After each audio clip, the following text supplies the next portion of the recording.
Okay, I think we're getting ready. So welcome everybody, and I'm so happy to have you here. And we can maybe do like a quick introduction, popcorn style, because we have great speakers today, and we just want to give them as much time as possible. So my name is Maika Llorens Gulari, and my pronouns are she and ella, and I'm the council member in San Rafael representing District 1, but the entire city as well. And I'm going to pass it to Corey. Hi, everybody. Corey Bidoff, the City of San Rafael Sustainability Program Coordinator, and I'm really happy to see everybody here as well. And I'll pass it over to John. Hi, John Rising. My company is Rising Design and Construction, and just here to get more information. Thanks. Who would you like to pass it to, John? Oh, sorry. I'll pass it to Tess. Hello, my name is Tess. I'm a high school student at the Marin School of Environmental Leadership, and I was invited here by the school and Sean, and I'm very excited to be here. Oh, and I'll pass it to Colette. Done it twice. Go on mute. See, now it's Mute. Hi, I'm Colette. I'm also with the Marin School Environmental Leadership, and I'll pass it to Annie. Hi, I'm Annie. I'm also at the Marin School of Environmental Leadership at Terra Linda High School with Colette and Tess. And I'll pass it to Jennifer. I'm guessing I'm the only Jennifer here. Jennifer Green, I'm with MCE. I manage our residential energy efficiency, workforce education, and training and decarb team. I'll pass it over to Sebastian. Thank you, Jen. Hey, everyone. Sebastian Kahn. I'm Community Development Manager as part of our Public Affairs team here at MCE. I'll pass it to Danuta. And I will unmute. I am Danuta Drozdovich. I'm with the California Energy Commission in the Building Standards Office. And I work a little bit with our energy code, but more with REACH codes, local ordinances, and with Cal Green. And I'm also working extensively these days on a study of embodied carbon in building materials.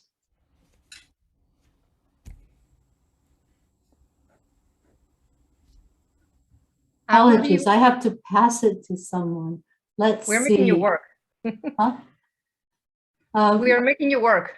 Yes, you are. You definitely are. Who has not had it? Belle Cole.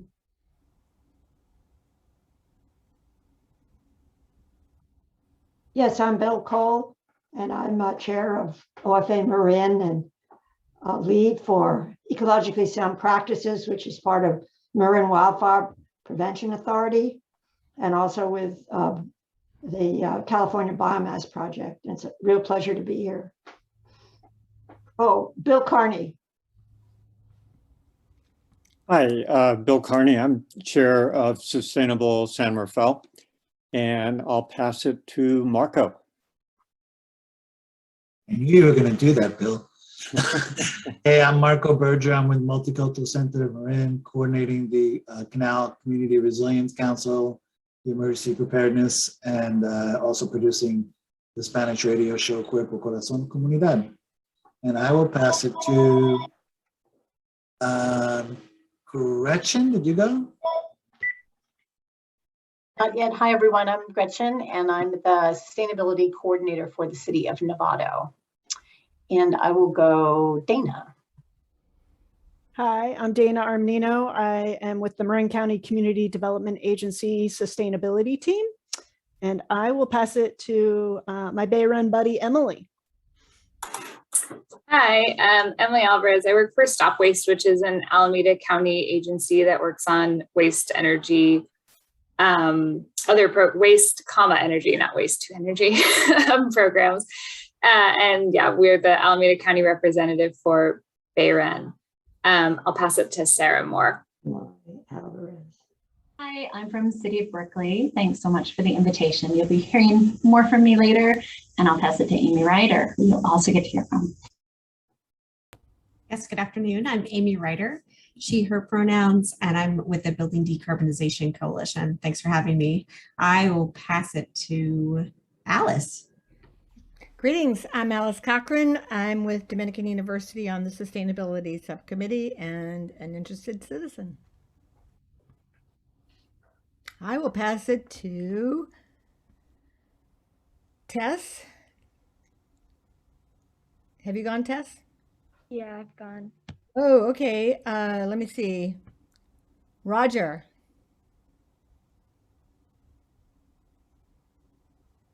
Roger, you need to unmute.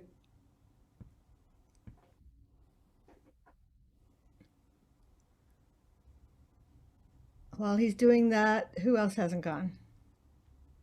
All right, Sean. Hey everyone, I'm Sean Yora. I'm a Climate Corps fellow helping San Rafael City Schools District and also working with the Marin School of Environmental Leadership. And I'll stay tuned. We got stuff coming up for you. And I will pass it to Eleanor. Hey everyone, I am also a Climate Corps fellow. I'm working with the City of San Rafael as part of their zero waste program here and trying to do waste reduction initiatives throughout the city. I'll pass to Gail. Hi, I'm Gail Napel. I work at Gensler. I'm a sustainability director, so I advise teams on decarbonization, both operational and embodied, and also on resilience measures. And I live in San Rafael and have been a very active citizen in the environmental world for a while, but as a citizen, as a volunteer citizen. And I'll pass it to, I think, David, you haven't gone yet, David Muller. I haven't, thank you. I'm David Mahler. I live in Larkspur and I'm with the Marin Sonoma Building Electrification Squad. And I really don't know who hasn't introduced themselves yet. Maybe raise your hand if you haven't. Ruben, take it away. But you need to unmute. Thank you. Thank you, David. Good afternoon, ladies and gentlemen. My name is Ruben Hernandez. I am the Government Affairs Representative with Marine Sanitary Service, and we are the resource hauler here in Central Marine, collecting all of your garbage, recyclables, and compostables in San Rafael, Larkspur, and all of Central Marine. I'll pass it to, let's see, Kate Powers. Thank you, Ruben. I'm Kate Powers. I'm with Marine Conservation League. I'm tracking transportation issues for MCL, and I'm interested in transportation opportunities to reduce greenhouse gas emissions through transportation. Great.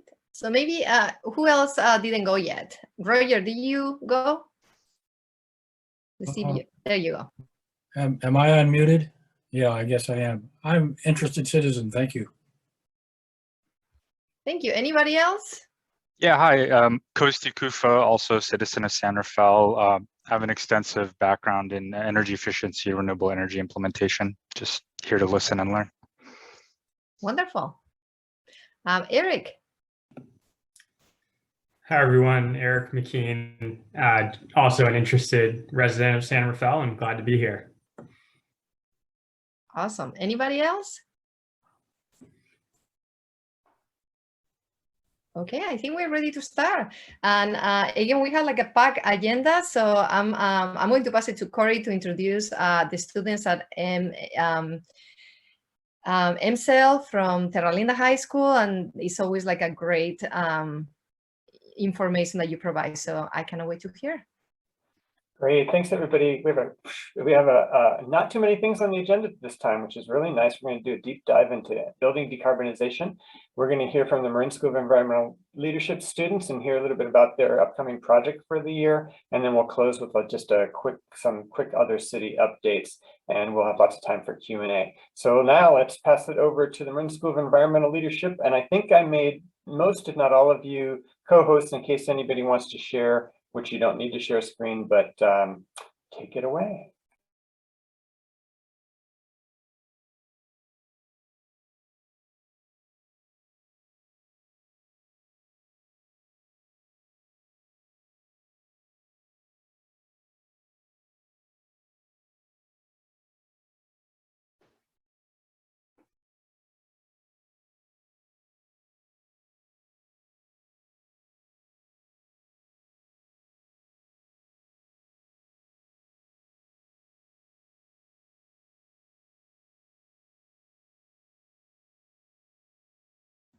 Okay, hello. We are kids from Taylor High School and the Marin School of Environmental Leadership, and we'll be talking a little bit today on a climate adaptation-based project that we've been working on through our LEAD program, which we'll get a little bit more into in a second. Sorry, folks, technical difficulty here. Yeah, so as Colette said, we are just starting our climate adaptation project, and we've been working with Sean to develop our plan for the next year. We still have a lot to do, but this is what we've done so far. All right, so our goal is to evaluate climate adaptation strategies to do with drought, wildfires, and extreme heat. We've broken up these 3 topics between the 6 of us in our project, and we're each going to do a deep dive on different strategies and policies that have been implemented, and then looking into research papers that further analyze those strategies. Then we hope to rank those strategies and present the research to the city of San Rafael to hopefully assist in their climate adaptation policy.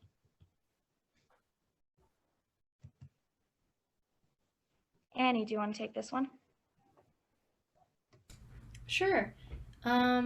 So we have, well, all of us did research, and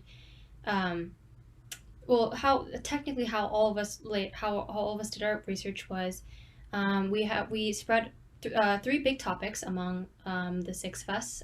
So we had drought, wildfire, and extreme heat, and well, okay. Okay, so sorry, moving on. So yeah, you're good. Yeah, so as Annie said, we divided the topics. We're hoping to do a deeper dive, since our entire project is about researching these climate adaptation strategies. We're hoping to do a deeper dive into what the community believes and what the community appreciates about these strategies. So if someone is, or if a large amount of, say, Marin residents are extremely against or for a certain strategy, we want to rank that and consider that in the ranking of the final strategy. So we hope to do community outreach through polling and presentations. We've also found that as high school students, we're unable to read through scientific articles because we aren't part of an institute. So we're trying to work with scientists who can, so actually emailing the scientists to ask if we can have copies of those papers. And we're also talking to local scientists such as wildlife biologists and wetland restoration people who are and looking at the local community to see what adaptation strategies are already being implemented and how they're working.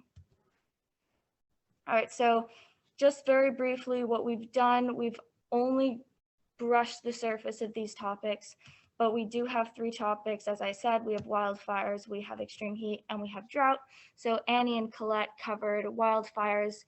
They split it into policy work and the effects of wildfires, so we can look at the effects. And then once we've found the most devastating effects, we can look at policies that might help with that. So do you guys want to explain a little bit about what you learned? Yeah, sure. So through my research, I specifically talked about the effects of wildfires in 3 different categories of effects on people, effects on economy and like money-based problems through people, and effects on environment. It was really interesting to see how they were all intertwined, and I'll elaborate on that through different research, looking at climate adaptation strategies, understanding the main effects, especially through health and health effects of our economy, and through human health and environmental health, and seeing that correlates to policy, which is something that Annie worked on. Yeah, so I worked on wildfire policy, and I researched and I learned about successful wildfire policies, and I also learned about some policy ideas that we could use in the future. And this funny story, I had writer's block when I was writing this essay, and I actually called 2 firefighters in the Marin County area because I was just so stuck. And I had an interview with them, and one of the most overarching problem was the kind of like the at the moment issue. And they talked, and I completely agree with what they're saying. And they said that the Marin County is one of the most well prepared, and not just Marin County, but the whole Bay Area is one of the most advanced and educated communities, especially in terms of wildfire. But when the actual fire hits, it's an absolute disaster. And the thing is that it's totally crazy. Like, I believe in September, there was a 44-acre wildfire in Lucas Valley area, and although we all know what wildfire is like, we've all, smelled the smoke. We remember last year when the sky went totally orange, and it was on articles. It was on worldwide news that sky's going orange and there's an apocalypse going on. We know those things, but it was craziness and it was chaos, and it's fear installed into us when it actually happened. So that was one thing that they talked about. But yeah, so I essentially researched wildfire policy, and if I could hand it off to Tess's research topic. Yeah, so unfortunately, the two members who looked at extreme heat aren't here today. So as much as I'd love to cover the information they gathered, I'm going to leave it up to maybe another meeting in the future where they can cover it more fully and I don't portray it wrongly. I personally worked on or looked into different policies and adaptation strategies regarding drought. One of my main areas of research was Israel and how they have managed to turn their desert climate into, well, what it is today, and how they're actually exporting water now, and looking at how they do it, and then also looking at simpler measures, just gray water systems, how that could be implemented into our homes, and then looking at if certain strategies such as desalination or public water are viable in the state, and looking at how it would affect everything, including the economy and people and farmers. So yeah, I think that's about a wrap for our presentation. We hope you enjoyed it, and thank you for bearing with us.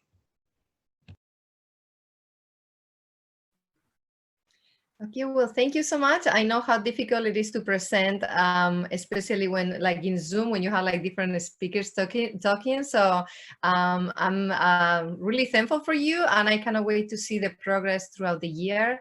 Very good topics as well that you have selected. So can't wait to see your ideas. So thank you so much. That's wonderful. Any questions or any comments? Ruben. Yeah, I just have a quick question. I would like to know I'm curious to know what are those specific strategies that Israel used to address their water issues. Could you just briefly explain what are some of those strategies, please? Yeah, of course. So Israel has a really unique well, it's just unique in the fact that it's exporting water even though it's a desert. And the way they do that, it's they've completely, I believe it was in, I don't remember the date exactly, but all water is public. So all sources of water, all streams, all rivers, all lakes, all water completely is public. So the government has control of that water, which means that they are able to sort of localize different gray water plants. So for example, one community will funnel all the gray water into one system, and that water is then purified to different levels. So some purification levels are okay for crops, so that gray water can be used for crops, and then a smaller amount is reused and purified to the level of drinking water, so that you can still use water that's less purified, and it doesn't take as much energy to get the slightly less gray water, but can still be used for crops. They also have, I believe, about 55% of their water is from desalination. They have the most effective desalination in the world. It is still quite energy intensive. So I believe currently they're working towards making it green by using solar panels and wind and other green measures to get that energy. And then overall, it's just they've realized that their most constant source of water is their consumers. So if they link all of their consumers and funnel it into like a general pool, they're able to get enough water for all of their citizens and then some, so they can sell it to countries around them. Thank you. Wow, that's great information, Tess. Thank you so much. Bill? Yes, it's really very good report. Interesting. I wondered whether we could get you to make this same report to a group I work with, OFA Marin. Is that possible that you'd be able to redo this presentation to another group? Yeah, of course. Do you want to drop your information in the chat so we can contact you? Okay, let me know and we'll probably do it in November. Be great. All right. Thanks very much. Thank you. That's very exciting. Any other questions or comments? All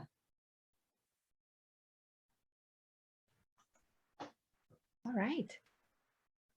Well, thank you again so much. This was a great report. And again, I look forward to learning more about your progress and also about, the overheating and see where we are with that too. So thank you. And I love the idea of actually interviewing the 2 firefighters. That's great thinking. So thank you. Corey, would you like to introduce the next part of our meeting? Will do. Thank you very much. So this is, I'm really, really grateful to have several people here that agreed to come and talk a little bit about what we can do to get at our building energy emissions. About 32% of our emissions portfolio in San Rafael is due to the built environment. It's due to the energy that we use to power and heat our buildings. And that's residential as well as commercial. And then 2 of our major areas of greenhouse gas reductions have to do with energy efficiency, electrification, and renewable energy, including looking at green building reach codes. And this coming year is the year to do that. And so we've invited Emily Alvarez from StopWaste, and we have Amy Ryder from the Building Decarbonization Coalition, with Dana Armanino from Marin County Sustainability Team, and Sarah Moore from the City of Berkeley. We're going to give us sort of an overview of some of the things that we might want to consider. Some of them have some experience in this, either in their cities or with other organizations, and we can learn a lot from them. It's meant as a way for us to really just start the conversation, because 2022 is going to be here tomorrow, and we're going to have to make decisions by the end of the year. And it's kind of a challenging topic. We have a very built environment. We don't do a lot of new construction. On the other hand, we have committed, our council's committed to meeting our RENA numbers for affordable housing. So we do have some opportunities coming up for new building as well. And then the challenge is the existing building stock. So that's just a quick introduction. And I think, Emily, you were going to go first. Is that correct? Well, welcome, Emily. Thank you very much for your time. Hi, everyone. I have a few slides. I'll try and get through this as quickly as possible so that we can do questions. But I want to say I've been working with BayREN, the Bay Area Regional Energy Network, and their codes program now for, I guess 2 years on this question of how we can address the specifically existing single-family residential building stock and reduce emissions there. So that's what I'll cover here, are some of those options that I've uncovered in my research as sort of best practices and things we've helped cities in Alameda County and the larger Bay Area with. So the first one is permit, and I guess I'll say some of these are considered kind of formal reach codes, meaning amendments to the building code, but others aren't. And so the first of these that kind of, in some ways they've gone in increasing rigor, would be having a policy that revolves around permit enforcement. So this would require some sort of permit disclosure at a certain trigger point. Most common would be time of sale.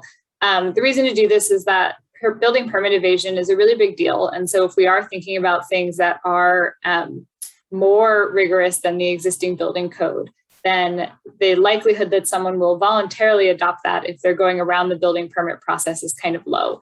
So this is sort of one of these things that doesn't really have energy savings on its own, but drastically increases the effectiveness of other policies. So for example, it's estimated that as little as 5% of HVAC changeout, heating, ventilation, and air conditioning systems get permits.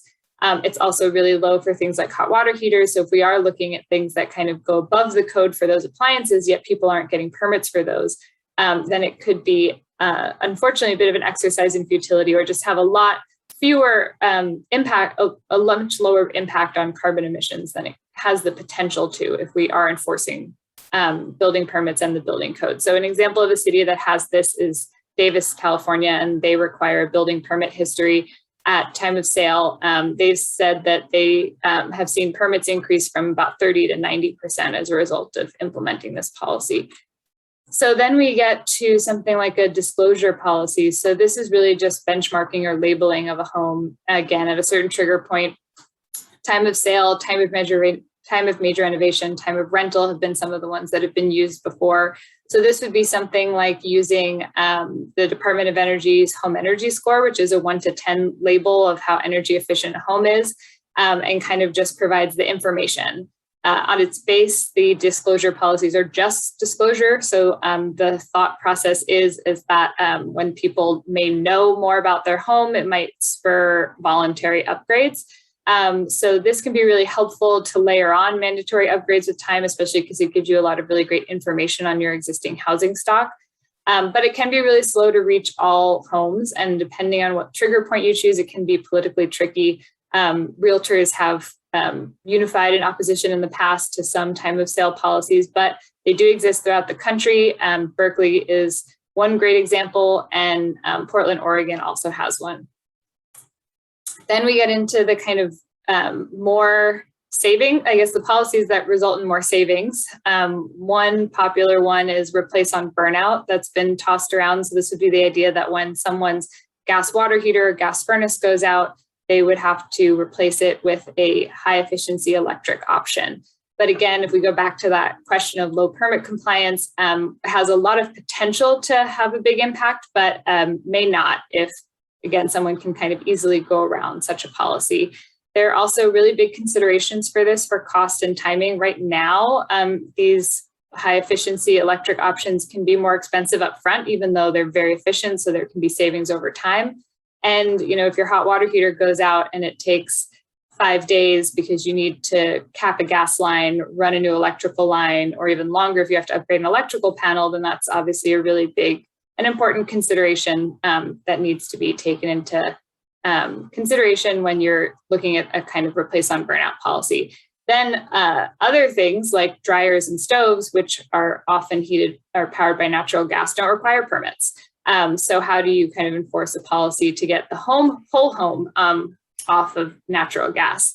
The plumbing and electrical work to switch from natural gas to electric would require a permit, but not necessarily the change out of the appliance itself. So again, how do you enforce a policy that no one has a natural gas stove potentially, if you can, just go buy one and install it, and you don't even need a permit. So I don't know of any examples where this has been done yet, but it has been talked about a lot. And then we get into something that has started to grow a little bit in the state of California, which would be a time of major renovation reach code. So this I'm calling out as a reach code because this would need a formal amendment to the building code. So it has to be cost effective or have cost effective options. So this would require some sort of energy efficiency or electrification upgrades to be made at a time of major renovation. It can be based on cost. It can be based on the scope of the project. Again, it must have cost-effective options, but it can have non-cost-effective options. So you could do a building envelope option that would be considered cost-effective, but someone could optionally choose also to, let's say, do their install a heat pump water heater. So there is some flexibility in this case for the owner to choose the upgrade package that's consistent with their project, but it also could mean that you miss some opportunities for deep energy retrofits if the homeowners are kind of consistently choosing the lowest hanging fruit option. So Piedmont, California and Chula Vista, California have options for this. The ones that they have do have kind of performance pathway options. So you can get like a label, like we mentioned before, showing that you're a minimum energy efficiency to kind of opt out of this code. Building performance standards mean that instead of the prescriptive path we just saw, you kind of set an amount of energy or greenhouse gas emissions that a building can use, and sort of then you have to kind of ramp up to that compliance. This is seen more commonly in multifamily commercial buildings than single family. So AB 802 sets benchmarking for buildings over a certain size in California, but you could set something similar for a single family home. Boulder, Colorado has this around time of rental specifically, or rentals at a certain time. Rentals have to come up to a certain level of minimum energy efficiency. And they did an 8-year ramp up period to make sure that there was plenty of time to get people to comply. I know that I want to have time for questions, but there's some other options that again have kind of been talked about. Berkeley has their natural gas ban. you could get really aggressive and say, in 2045, since we say we're going to be carbon neutral, we're just turning off the natural gas and we're going to spend the next few years working up to that point. The Bay Area Air Quality Management District is looking at regulating a new rule for, or increasing the regulation for their NOx, which is another greenhouse gas emission or greenhouse gas, to basically say, you might not be able to buy a natural gas appliance in 2030 in the Bay Area because of the NOx emissions that come from those appliances. But that's way off. And then, you could go with something like electric ready at time of replacement. So pre-wiring for things in existing buildings, even if you aren't requiring a natural gas appliance to be changed out. So important things, cities care a lot about greenhouse gas emissions, but we also care about people.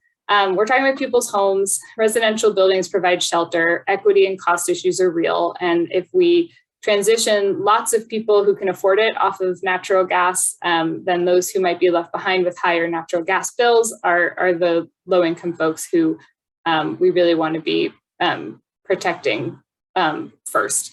So we're really concerned about greenhouse gas emissions, which is why we talk a lot about electrification, but building envelope improvements really improve the quality and comfort of housing. And so that's also really important. And then health and resilience impacts, the students talked about some of these things.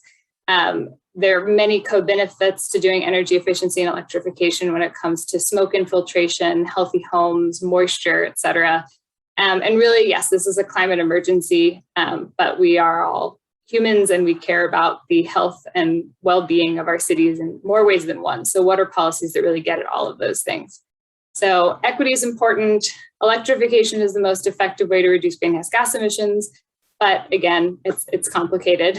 And voluntary upgrades, it seems, unfortunately, will not get us to meet our climate goals. So, that's why these mandatory kind of policies come into play. Enforcement's really important. Energy efficiency is still really important, even though we're so focused on electrification right now.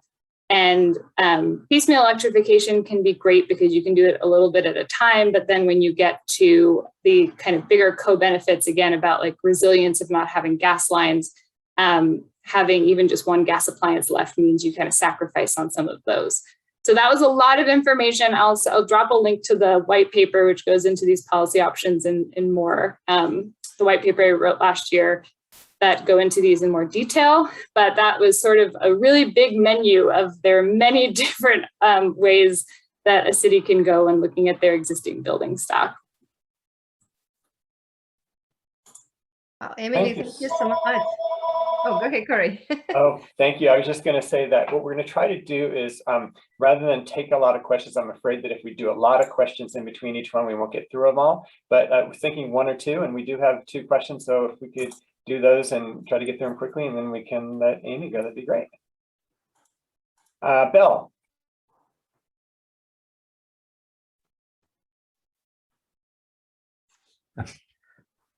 Bill, did you have a question? Oh, no, I'm sorry. That was from the last time. Oh, okay, great. Ken. Hi, I just had a quick question about the City of Davis, the required disclosure of permits at time of sale. What do they do to enforce that? I mean, if somebody's not gotten permits along the way, how does that play out? Yeah, so I guess I used to work for the City of Piedmont a long time ago, and they also have this. So I guess I'll also say that what they had done was they'd actually put like a lien on the house or the inability to get new building permits if there was unpermitted work. So it can be tough because you have to really come down hard. But obviously, that's a really big statement to make that someone can't pull new building permits until the illegal construction has been corrected. But that's also how you get really high compliance rates. So with Davis, I think it's something similar. There are fines. I don't know if they will not allow new building permits, but there's monetary fines for non-compliance. How do they determine there's been non-permitted work?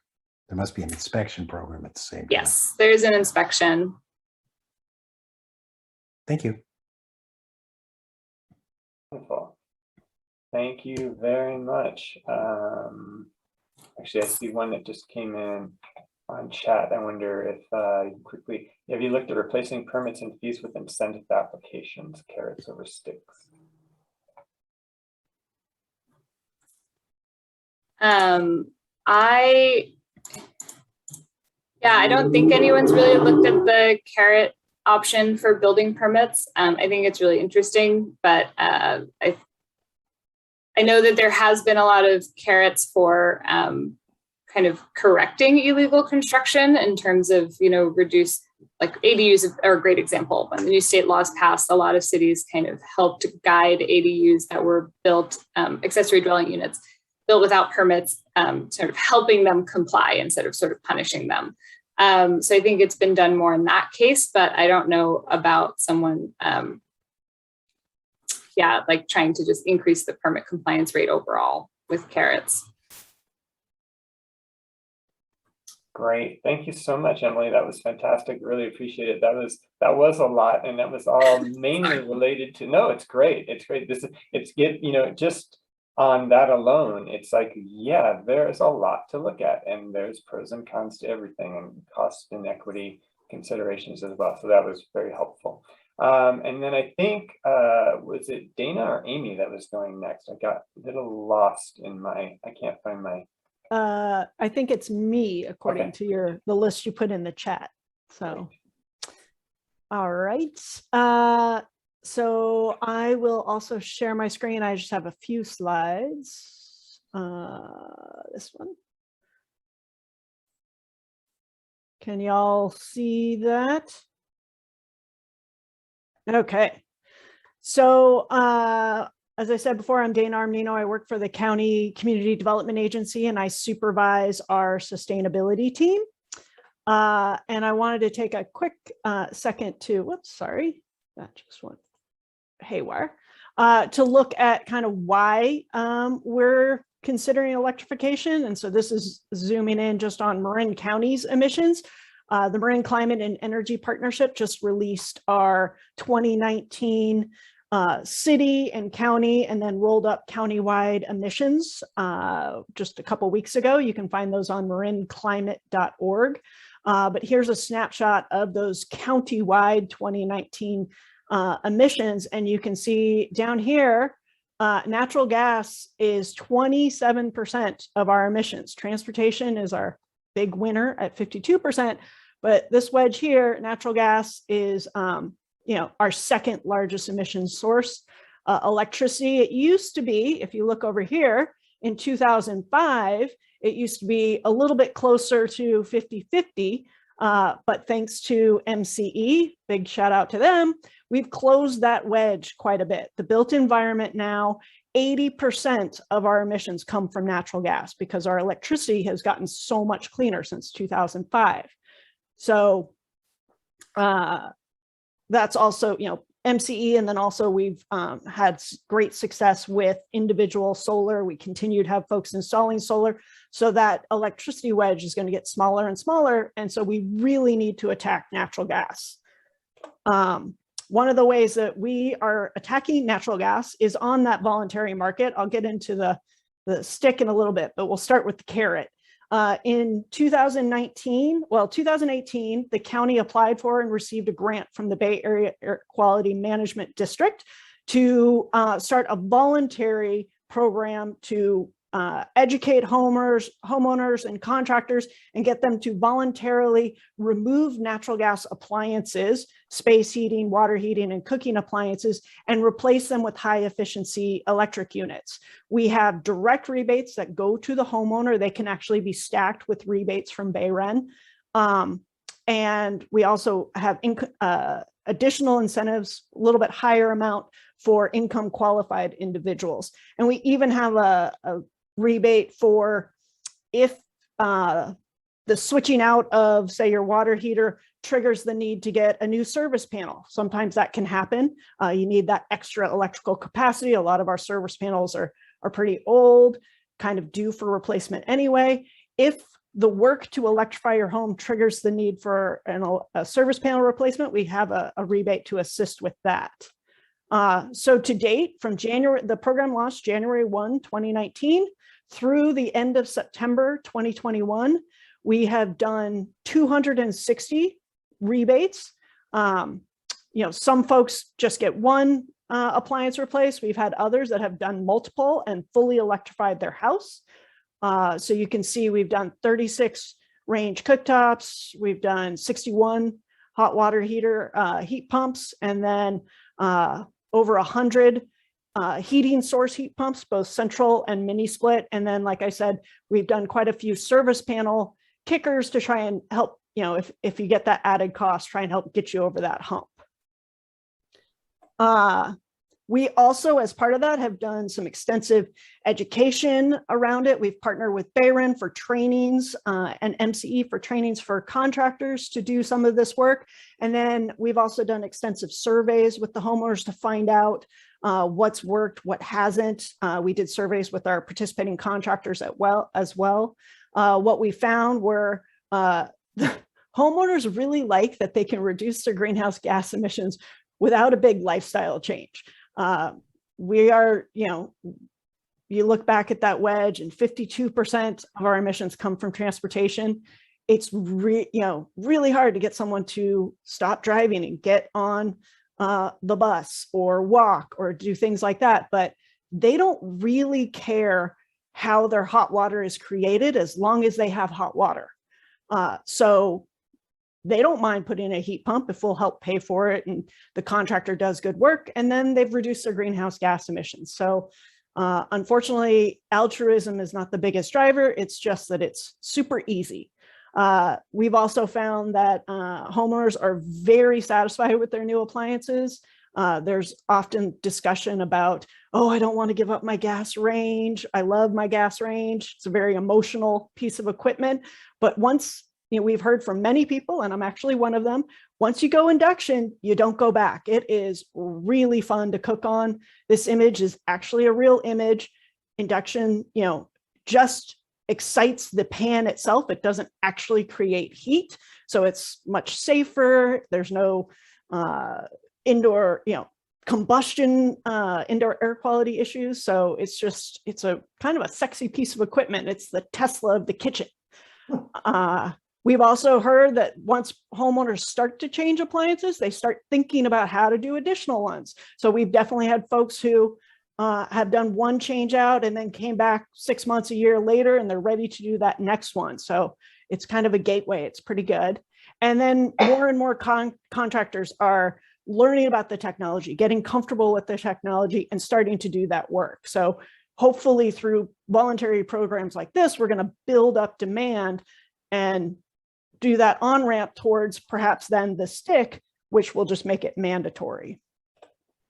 Looking at the county's Climate Action Plan 2030, some of the programs and levers that Emily talked about are in our Climate Action Plan. These are sample measures from our renewable energy and electrification section and our energy efficiency section.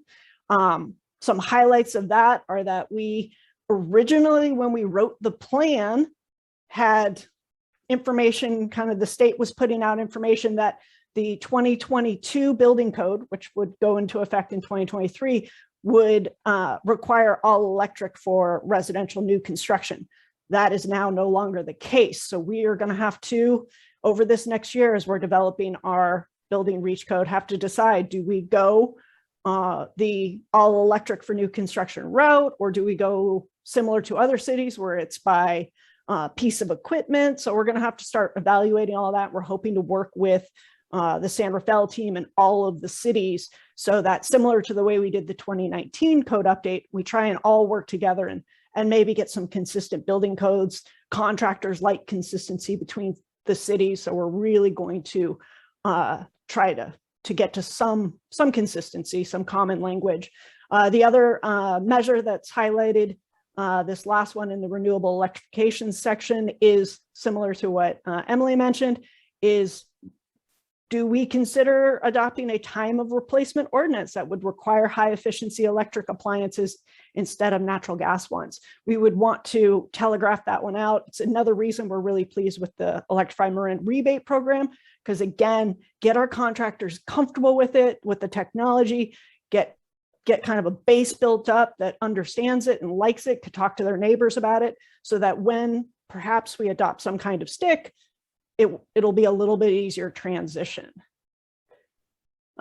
Looking at current REACH codes, these are the ones that went into effect for the 2019 code that went into effect January 1, 2020, and will be in effect until the end of next year.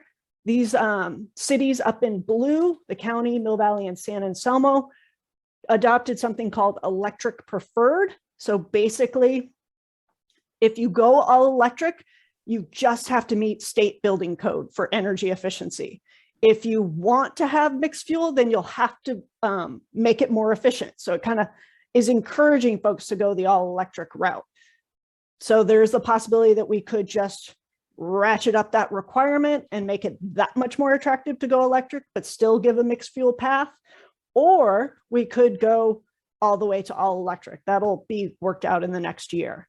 The cities in green here all adopted Cal Green Tier 1, some with an energy efficiency requirement, some without. San Rafael did do the energy efficiency requirement. And then Fairfax just recently adopted all electric for newly constructed buildings, and that will go into effect next March. And then the remaining cities did not do a REACH code yet. Sausalito is thinking about it. And those are it for my slides. Happy to talk more. Some other highlights that the county's done. We did adopt a low carbon concrete code to try and get at the embodied emissions involved in concrete. Very significant source of greenhouse gas emissions. We're still tweaking it, working on it with our building officials to make it easier to implement and enforce, but we'll be sharing that with the cities as well as we do those updates in the coming year. And I think that's it for me. Thank you. Fantastic. We're so lucky to have you and your team, Dana, and all the great work you did there and all the great data you got as well, and then training the contractors. And the county did a fantastic job engaging all the chief building officials as well this last round. And so we're looking forward to working with you to try to do some of that again this year. Alice, Ruben, and then we'll go on to Amy. Thanks. I was just thinking about the wildfires and the fear factor and other kinds of things. And there is this constant threat of having electricity cut off because of the need to prevent fires or curtail them. So it seems to me that one of the concerns would be, well, what do I do when the electricity goes off if everything in my house is electric? Mm-hmm. Particularly, I can't cook dinner, I can't do this, so how does that factor in? Yeah, we do talk about resiliency a lot. One thing that some folks don't understand about natural gas appliances is many of them don't work without electricity. Your gas furnace will not push air out into the house if it doesn't have electricity for the fans. You can manually light your stove, so I guess you could cook. But one thing to think about in the resiliency place is if there's an earthquake, power could come on in a matter of days, weeks. Gas will not come on for weeks, months. So really, with proper battery storage and proper planning, you would be much more resilient with an electric house than you would with a gas house. Mm. And that's an educational thing that we are trying to work on. Thanks. Mm-hmm. Ruben. Yeah, I'd like to actually give my question to David since he raised his hand too, and I think he has a more interesting question than mine. Well, thank you, Ruben. I don't know, your question was probably a good one, but Dana, thanks so much for coming today and sharing this information. I do have a sort of a two-part question. You talked about your plan to engage all the Marin jurisdictions in this next step in moving toward some sort of REACH code, hopefully an all-electric REACH code for new buildings, and maybe even incorporating provisions for existing buildings as well. So my question is, how do you intend to engage all the jurisdictions? And the second part to that question, if the primary forum is MCEP, which does not have participation by community members, how can we engage community members and community groups that are also working on this to all work together and engage all the jurisdictions? Mm-hmm.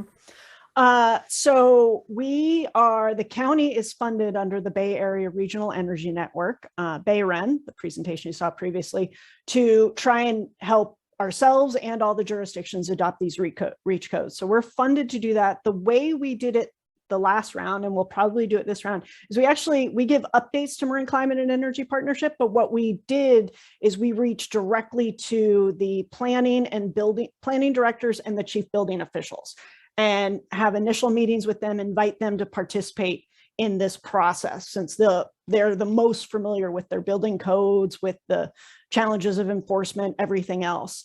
So we'll probably do it that way. As far as the community engaging with their own councils and commissions, I would say, get on, if you're in a particular jurisdiction, see if they have a group like this, the Climate Action Committee or a Sustainability Commission, get involved in those. Ask your city reps to be listening, be looking into it, directing their building officials to participate. And yeah, make your voice heard that is something that you're interested in.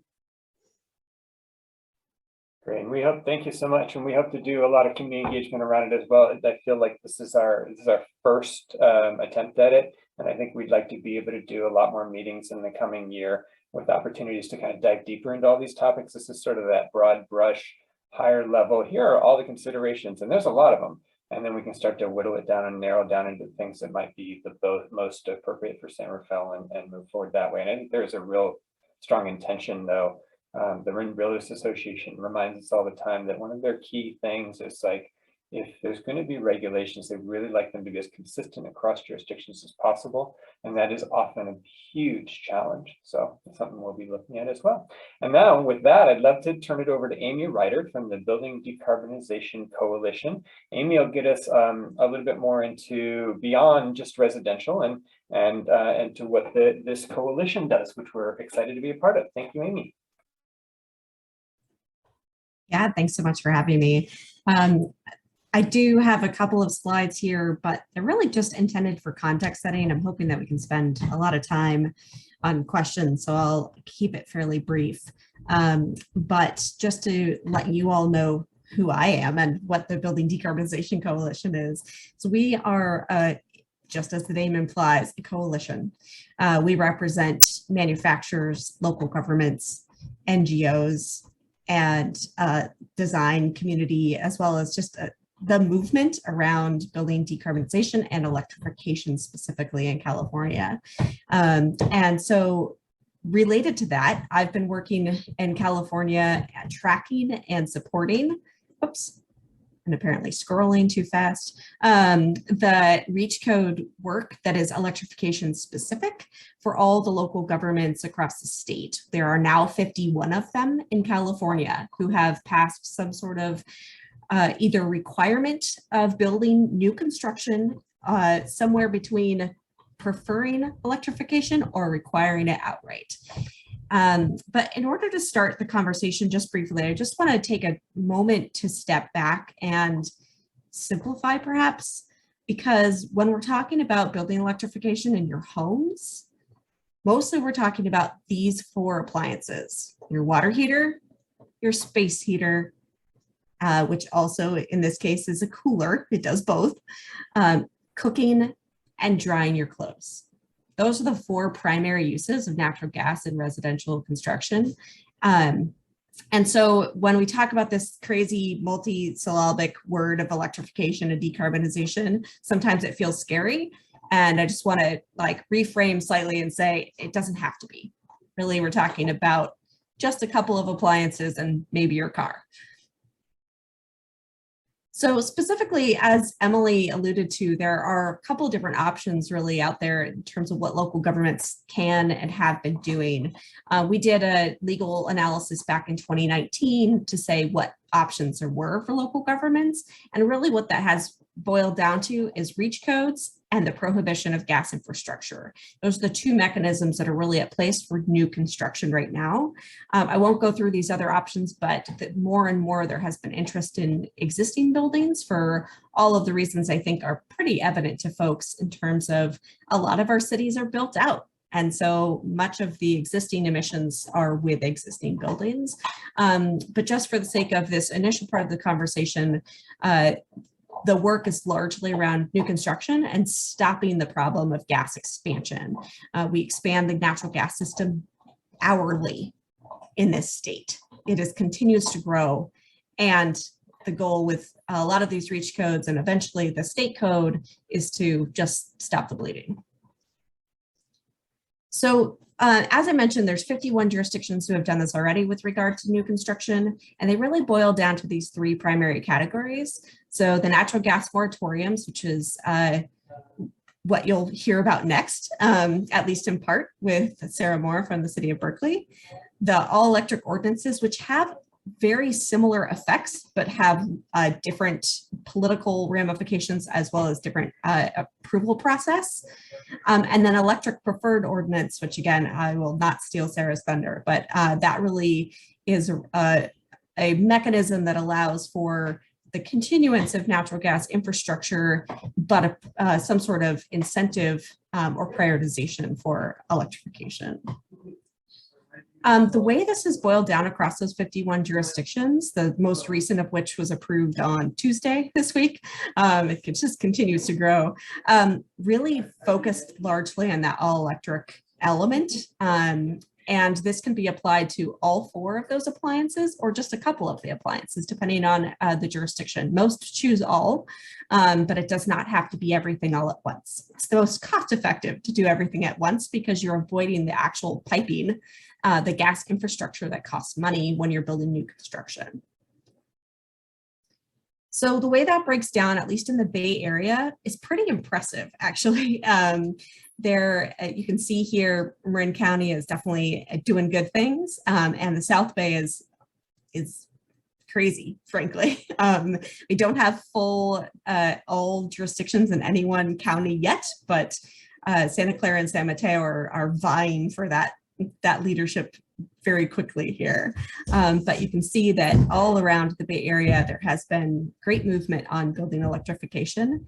And the vast majority of these cities have also adopted some sort of vehicle electrification charging requirements as well.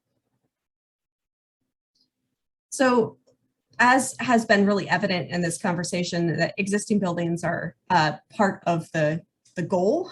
And really, as we've discussed, there are carrots and sticks around those, incentives and financing, as well as education. We had this whole conversation in my household with my office being in my kitchen with my stove. Like, what kind of stove do we have to have? Because effectively, we're all use our homes so often as examples, even though commercial buildings use materials differently. The essence of the technology is really the same. So making sure that we're showing folks the possibility. So leading by example remains important. And then the sticks are really the things that local governments could do by demonstrating both internal practices and that like things like permitting, streamlining, using local ordinances as we've discussed, and then using that regional influence to help the state make smart decisions that work well. One thing I will mention, just another shout out to Electrify Marin here. I did a quick search earlier today on this tool. Switches On is a consumer-based education campaign that is statewide. And so you can search anywhere in the state of California and with your zip code and find both rebates and contractors near you if you're looking to electrify. So these are opportunities.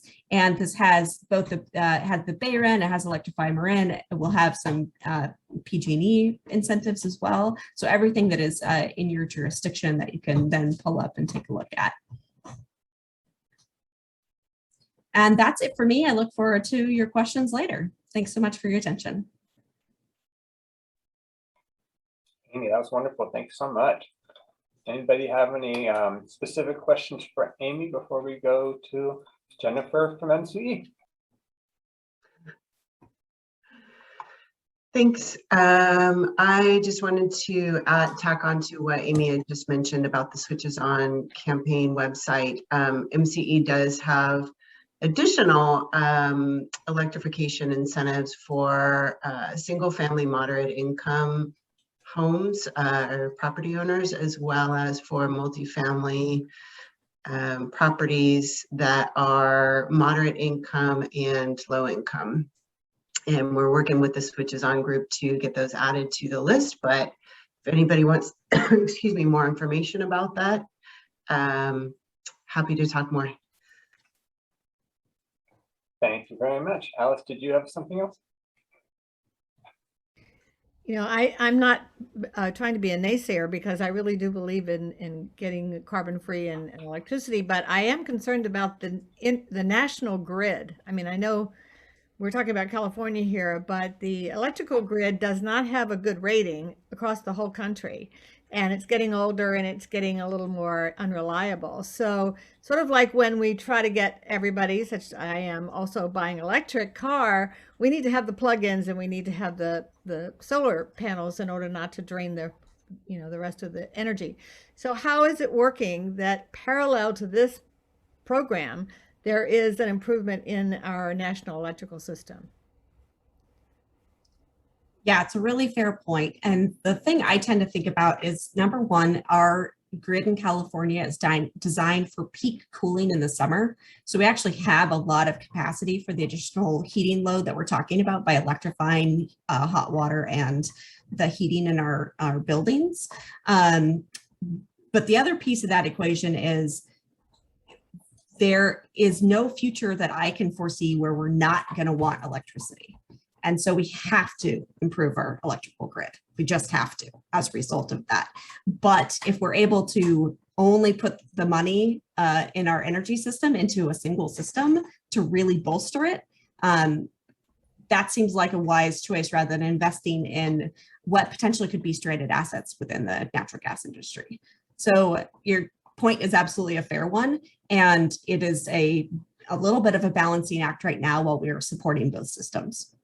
Is it part of the infrastructure bill, Biden's infrastructure bill? To go to all electric? No, to support the electrical grid across the country that's like with roads and bridges, they're deteriorating. I believe so, but I don't know the specifics. I don't know if others can speak to that. Thanks. It is, and it also includes microgrids. Good. Good to know. You know, Ken, I appreciate what I'm going to do is ask you if you just hold, if you can wait another 5 to 10 minutes. Well, I want to have Sarah just kind of go over her experience a little bit and then definitely take your question first after that. Is it okay? Sure. Fantastic. Thanks so much. All right, Amy, thank you again. And Sarah, thank you very much for being here and for talking to us about Berkeley's experience. Of course. I think you can see my screen now. Definitely. Okay, great. And you can hear me apparently. So thanks so much for the invitation. As you can see, I focus mostly on new building electrification for this, but I'm glad to touch on other portions as well. So there we go. I'm going to give you a little quick overview about why Berkeley promotes building electrification. What Berkeley has done to promote and or require electrification in new buildings. And I'm going to wrap up with some examples and a few resources. So why do we want to electrify? There are so many benefits. And here I got a little icons and a few words to speak to that. But I can tell you here that really the resiliency and safety were a highly motivating factor for our Berkeley City Council in their action. Because, for example, the production, transport, and distribution of natural gas emits methane, and that's a powerful greenhouse gas that has 80 times the warming impact of carbon dioxide over a 20-year time frame. Gas infrastructure leaks methane at a rate of between 1 to 12%, meaning that natural gas likely has a global warming content that's worse than coal. So those I'm realizing those are tied to climate change. But in addition, of course, methane leakage is a cause of serious health concerns and gas pipeline explosions. So removing natural gas also has benefits of increasing resiliency and safety. And here in Berkeley, we apparently have even a little more of our percentage of community greenhouse gas emissions attributable to buildings. We're at 37%. So I'm going to just keep moving along and tell you what we've done specifically in the new building arena. Following over a year of outreach and education about building electrification, including an electrification expo that we held at the Ed Roberts campus in Berkeley, where we had speakers and equipment manufacturers, installers, and utilities, Berkeley City Council adopted a prohibition on natural gas infrastructure in new buildings. That's part of our Berkeley Municipal Code, BMC, and that's in chapter 12.80. That was done in the summer of 2019. It went into effect January 1st of 2020, meaning that except in limited circumstances, newly constructed buildings applying for land use permits must be, beginning in 2020, must be all electric. And it applies to all types of new buildings, so residential and non-residential, regardless of use. Because of the pandemic and the time frame needed to take a project from land use permit application to construction, larger projects subject to the natural gas prohibition are in the final stages of building permitting or are just in construction now. And the pandemic, of course, hadn't been foreseen when the natural gas prohibition was adopted, but the time frame between its adoption in July 2019 and the impact on buildings being constructed was expected and intentional to give building designers and contractors and heat pump manufacturers time to bring more products to market to fully support all electric building design and construction. So in addition to the natural gas prohibition, Berkeley also adopted local amendments to the 2019 California Energy Code, which is of course also known as a REACH code. And these also promote all electric construction. So we tend to call it an electric favored. Here, others have referred to it as an electric preferred REACH code, and that is an accurate description of ours. So that's in Berkeley Municipal Code, chapter 19.36. It also applies only to newly constructed buildings, and it promotes all electric construction for buildings that applied for building permits starting on January 1st, 2020. Specifically, it expands requirements for solar PV systems to all building types, and it requires either all electric construction or increased energy efficiency for buildings that are still using natural gas. It also details electric readiness requirements for any systems that are still using natural gas. And so the idea with this REACH code was to encourage all electric construction before it became required through the natural gas prohibition. And in addition to the REACH code, the city of Berkeley adopted a variety of other local amendments to the state building codes to support building electrification and other green and healthy building features. For example, an adopted amendment to the mechanical code now requires kitchen range hoods in residential units to improve indoor air quality. And an amendment to Cal Green substantially increases the EV charging requirements for new construction. Like Marin County, we also added a requirement for low carbon concrete. And in our case, that was as an amendment to Cal Green. In terms of implementation and impacts to date, the building type that we've seen most of so far is all electric, newly constructed accessory dwelling units, ADUs. So Berkeley has a lot of ADU developments. About 80 were permitted in 2020. Most of Berkeley's ADUs are created by altering or adding to existing buildings, so aren't subject to the natural gas prohibition or REACH code. But over a dozen which were permitted in 2020 were newly constructed ADUs and therefore subject to all electric construction requirements. So this is one example of an all electric ADU in Berkeley. I would say the trickiest aspect of this type of construction tends to be the water heating, because the smallest heat pump water heaters are oversized for spaces so small. This one pictured is just 375 square feet. Of course, there are significant cost savings that are realized by building an all-electric ADU by avoiding the need for a new gas line and meter. Here I'm showing you a rendering of a project currently under construction in Berkeley. The narrow frontage is shown on the right, with the side view to the left. This is a pretty typical type of building in Berkeley. It's mixed use with ground floor retail and then residential above. In this case, it's 5 stories, and there are just 15 larger residential apartments above. Like I said, this is very actively under construction right now at 1717 University Avenue. This other example has not yet started construction. This is a project by Resources for Community Development, RCD, which is a Berkeley-based affordable housing agency. And it's going to be an all-electric, 100% affordable, 6-story mixed-use buildings with 87 units at 2001 Ashby. It's going to be named the Model Miller Shrek community after a former council member. This project got expedited approval under Senate Bill, SB 35, which is a state law that allows affordable housing projects to receive accelerated land use permitting. And it will include units for tenants who were formerly unhoused. So it's currently completing its building permitting, and construction has not yet started. In terms of resources, you already got to hear about Marin and the Building Decarbonization Coalition.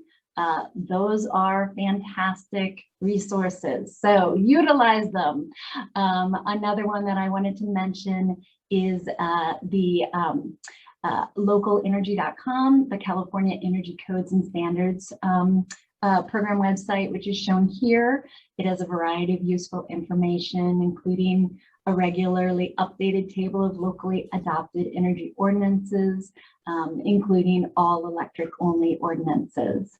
And then also just wanted to share, like I said, I focused more on the new construction side here, but Berkeley was really now focusing on opportunities in existing buildings. And staff is going to be sharing the Berkeley existing building electrification strategy with our local energy commission next week on October 27th. And then we have planned to take that to City Council for hopefully approval on November 30th. Grid impact came up in the question recently, and it's also just, Amy spoke very well to that, just a few additions, because this is a common and understandable question. I've read that electricity use in the US could increase 20 to 38% by 2050 if high levels of heat pumps and electric vehicles are deployed. And that's a sizable increase, and it must be planned for, and it is. So the state here, meaning the California Energy Commission and the Public Utilities Commission, definitely recognize the benefits of and urgency for building and transportation electrification, and the need to provide safe, reliable power, and the ability to ramp up production quickly when demand is high. Locally, PG&E, and in our case, our CCA East Bay Community Energy, but also the other CCAs, are committed to building electrification and the grid infrastructure and other technologies it will require. So in our case, PG&E spoke in firm support of Berkeley's natural gas prohibition at the Berkeley City Council member meeting where it was adopted. PG&E also continuously forecasts load in its service territory and implements upgrades to the distribution grid to meet the demand. And they do fully expect to meet the needs that all electric buildings will require. And of course, with any project, as with any project, connecting with PG&E in the earliest stage possible helps ensure that they can start those project-specific plans and support the efforts most effectively and do the best with that. I've included my contact information too, and I'm gonna stop sharing.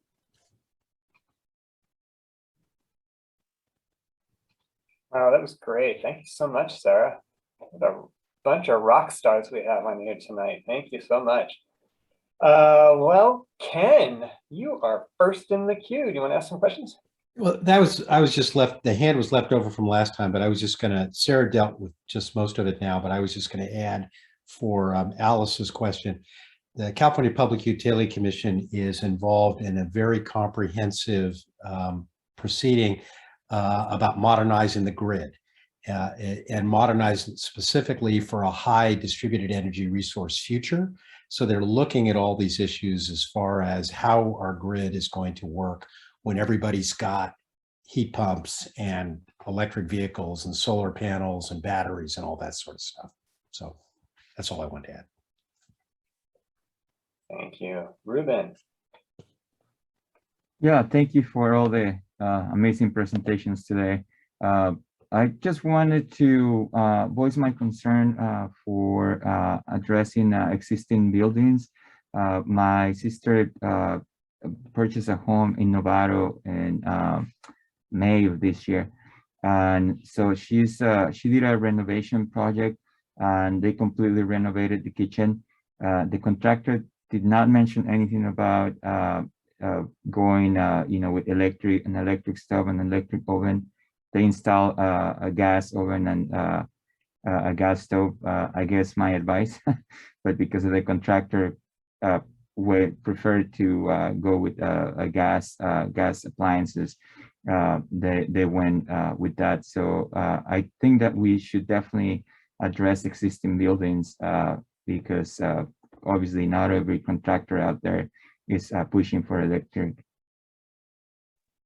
Yeah, I can speak. Your example is great, Ruben. I can speak to what we've done in Berkeley on that specific aspect.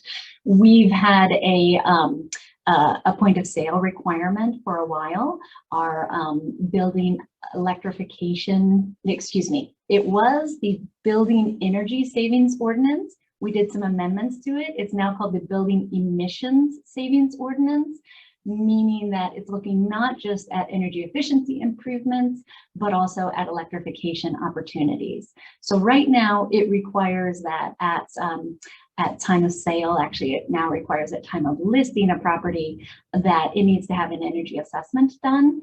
And in part of that, often those assessments are deferred to the buyer, but we've said even if that's deferred, you've got to have a disclosure that gives information about what your fuel sources are for the different systems in the home, in the property, and gives information about Berkeley's work to electrify and why that's important. And it is to get at that idea of it is often a time when renovations are done. And we don't want that replacement to be with another natural gas stove. We would love to get that moving to a nice induction range, for example. So that's how we've tried to hit that so far. And Dana, did you have something to add on that one? No, I was actually hoping you could add and let me know how was the realtor reaction to that? We have had challenges with time of sale type ordinances. I think in part because BESO has been here in our community so long and we've had a very active ongoing relationship with our realtors. They're understandably nervous. They don't want anything to hold up a sale. And with these amendments, we did move it to time of listing, right? We altered that requirement. But I would say, it has taken a lot of outreach, a lot of education, a lot of cooperative partnership that has just been built up over time. Because even prior to BESO, we had RICO and SECO residential and commercial conservation ordinances. So it's just been a long time here in our community. That's right. I forgot about the RICO, SECO, or RICO, VICO, yep. Thank you. Bill. Yeah, I want to thank, everybody for all this great information. I feel suitably overwhelmed by options and choices. And I think my response is I'll take one of each as long as it turns out to be electric. So put the gas options off to the side somewhere and let's go with all of this. But getting to, so my question, I guess, comes back, Corey, to you and maybe others of the panel could shed light on this too, but what's the process you see in the over the next year of getting to an ordinance, and echoing David's question also, how can we all be involved in that, and getting to the decisions that really do end up with the strongest possible results? I haven't quite mapped it out yet personally, and that's what this sort of making this be part of the climate action plan was. It was a way to sort of force me to really focus in on it and get all the right people at the table. And I think that's sort of it, is stakeholder mapping first, understanding who are the people that we need to be talking to, and how we all need to be educated, and then laying out the opportunities and trying to understand what are the best use cases for Marin County. And I'm going to continually stress for the county. There was a lot of great work done last time to try to get everybody lined up, and we didn't quite get there. And we didn't quite get to the point where I was hoping San Rafael would as well. And so I think there's going to be a lot of work to try to understand what is the right sort of portfolio for us countywide. And we'll have to do a lot of engagement. So I need to start mapping that out soon. So I look forward to any input that you might have about that. I haven't seen a template yet. Okay, thanks. Sure. Chris?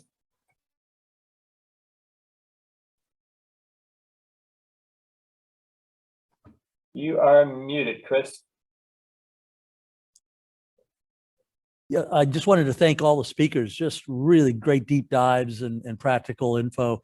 Beyond ordinances, I did want to ask the panel about other things that we can do as community leaders and advocates around electrification.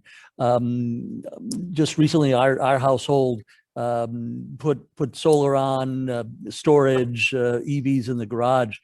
But during this whole process, we had to go to a lot of different sources. There was no one place that we could get information about how these systems interacted. And so I wanted to ask the group about 3 potential things that I've seen in other communities that might encourage electrification, and get your opinions about it. One was around rebate increases. How can we increase the rebate pool so that equity is enhanced, and we get the economics a little bit out of the decision. The second thing is around what we would call a concierge service, a one location information source about electrification of a building, with vetted contractors and assessments and good succinct reasoning.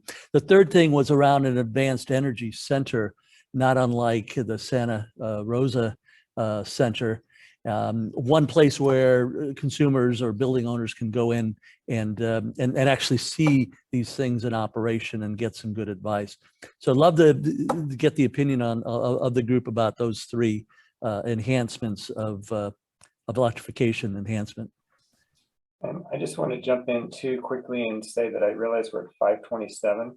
So I want to see if one of you has wants to take a crack at that. And then I want to make sure that we get to a quick wrap up here with a few of the other things going on in the city, and then be able to let people go, because we do start to see people jumping off and fading quickly. So I hope that's okay. I can try to be succinct. Yeah, that'd be great. So the Switches On is about to launch a concierge service starting in, I think, December timeframe. So it's coming statewide, and the rebates are coming with it. So it is not just regional and each jurisdiction, but then there's statewide rebates that have an equity focus that are also coming. The Advanced Energy Center, I'll leave to the folks in Marin County, but those support services are happening. Great ideas. Thank you. I mean, I'll speak to the brick and mortar idea. I mean, really, it just comes down to funding. We had a finite amount of funding to put towards this, and we decided to go with Electrify Marin, direct incentives to get people to start making that change, and then talking to their neighbor, which we find is one of the most trusted sources for education and referrals on making this change. And so we just couldn't afford to do both. It's a pretty expensive endeavor to create that kind of brick and mortar site. I believe at one time MCE looked into it, and it's very expensive, and we have to try to, direct our money where it can have the most bang for the buck, and we had to make that decision. But I'm looking forward to going up to Santa Rosa and checking out their site. It's right next door. Drive your electric car up there. All right. Councilmember Jorn Skalati, it's 5:30. Should we wrap up with a quick city update, or do you want to take any more questions before we finish? I think it would be great if we could maybe give a quick update on the city and as people are leaving, and then if you want to stay for more questions and our speakers are available, I think it would be great. So, yeah. Thank you. Let's see. Well, you know what? A couple quick things. I think most of you know that, and thank you to our speakers too, if anybody needs to leave. We did, and this is an award for everybody on this, as well as people that are not. We did receive a Beacon Award for community greenhouse gas emissions just recently from the Institute for Local Government for 27% reduction of greenhouse gas emissions. And it's really about community. It's about people taking action and people like you that are taking action. So that really had a lot less to do with the city as it did with community. So thank you for that. And then I want to introduce Eleanor Nicholas. She's going to give just a quick update. SB 1383 is upon us. We need to have this adopted by the end of the year. And she joined us as a Zero Waste Fellow to help us with that. So I just want to give her 1 minute to give us an update on where we're at with that. Thank you. So for those of you that don't know, SB 1383 is this new state law that's mandating composting, edible food recovery from groceries and large restaurants. And the city has to buy back a certain amount of the compost created and find a use for it. So right now the ordinance is in our legal department. They're having a look at it, making sure it all checks out. We're hoping to present it to the council on December 6th. And we're still working with the county to develop and flesh out the edible food recovery program. And also we're trying to find ideas for using the compost that we have to buy back. One of the things we're looking at is using it in West Marin as sort of like a carbon farming initiative. We've got lots of ideas in the air, but that's the one we're looking and most excited about researching this year. Thank you so much. And so the critical thing about that is we need to have the ordinance passed, which means that we have a mandate for folks, but the implementation of a lot of it can be over the next couple of years. And that's where the rubber meets the road. And we really want to make sure that we're doing the best and highest use for the recovered materials as well. So there's that. And then I think the only other thing is Eleanor is also working on the reusable foodware ordinance that we're working with Dana and the county on that to see if we can come with alignment and make sure that what we do to help with SB 1383 is make sure that all the materials that are being utilized are able to be repurposed or composted or done in a way that doesn't just add to our waste stream and to our emissions as well. So I'll end that quickly. Anybody has any other questions about any city updates specifically, you can always reach out to me directly. And then John Rising, one of our contractors that does a lot of green building. Do you have something you wanted to say or ask? Yeah, hey, John Rising, Rising Design and Construction. Thanks, Corey, for putting this on. Thanks, Amy. Thanks, Dana.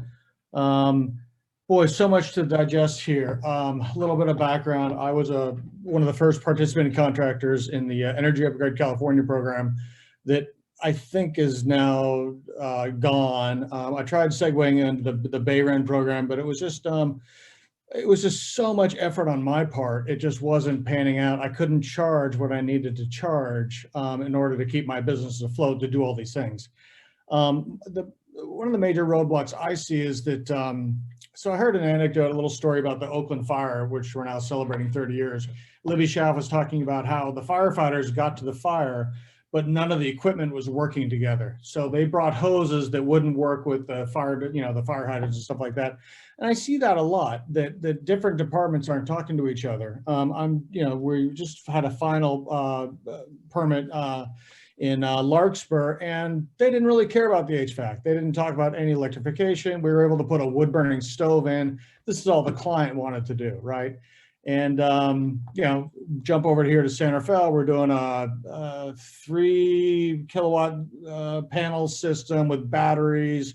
We're doing an advanced combined hydronics, but the inspector that was over there the other day, he looks at the HRV system, which is pretty standard stuff, an HRV, and he goes, what's that? And I go, it's an HRV. And he kind of goes, oh, I don't know what that is. Let's talk about this electrical, how far are the electrical outlets from each other? And it just boils down to like education on the building department, but also on contractors and homeowners. And I have a feeling we got to roll out some more sticks. I think we're done with the carrots. Somebody mentioned, maybe David or somebody mentioned more rebates, higher rebates. Those don't work because when the higher rebates, I get a bunch of calls from people that just want something free. Oh, well, I heard I can get a free heat pump. Well, no, it doesn't work that way. And I kind of tell them, how much it's going to cost. And they go, oh, well, we don't want to do that now. So I think these are all great things, but it kind of baby steps. If I can upgrade a 80% water heater to a 96, that's kind of a win in my book. But a lot of people are freaked out about rolling blackouts and what happens when the power goes out. And, I think Dana said, yeah, well, your water heater is not going to work anyway. So, maybe battery backup systems or something like that. But a lot of people are also doing these Generac. You see them advertised on TV. And those things require either natural gas or propane. So when the power goes out, all these people, mostly wealthy people that I see doing this, are all going to fire up their generators. And that's going to be a problem. I've been doing this now, and I wish that we could do more enforcement, like time of use. If somebody's doing a major remodel, I cannot tell you how many calls I've gotten for somebody that's interested in energy efficiency, which is great. I walk into their house and I see an old furnace. I go, oh, that's great. That'll be, blah, blah, blah, X dollars. And they kind of look at me and go, oh, that's a lot of money. And I walk through their beautifully remodeled kitchen with granite countertops. And I know exactly how much that costs. I go, well, wait a second, your kitchen over there costs, what does that do? So yeah, it's a big problem to solve, but I think that things like this are going to really help to move the ball along. So thanks again. Hope that wasn't too much. We're going to need more people like you when we have conversations with the rest of the building trades. So thanks very much. All right. Well, I want to thank everybody. If anybody has any last burning comments, let me know. Thank you, Danuta, for joining us as well. Appreciate you joining, and we'll look forward to being in touch more as we work on this. And for everybody, Councilmember Micah had to leave to go to another meeting. She was just zooming. I think it was an MCE one. But thanks so much for our presenters, and the students, and to all the good conversation. And we'll look forward to doing some more soon. Thank you. Thanks, Corey. Good job. Thanks, Ben. Thank you all so much. Thank you all. Thank you. Thank you, Corey, and everybody. Thank you. Good to see you.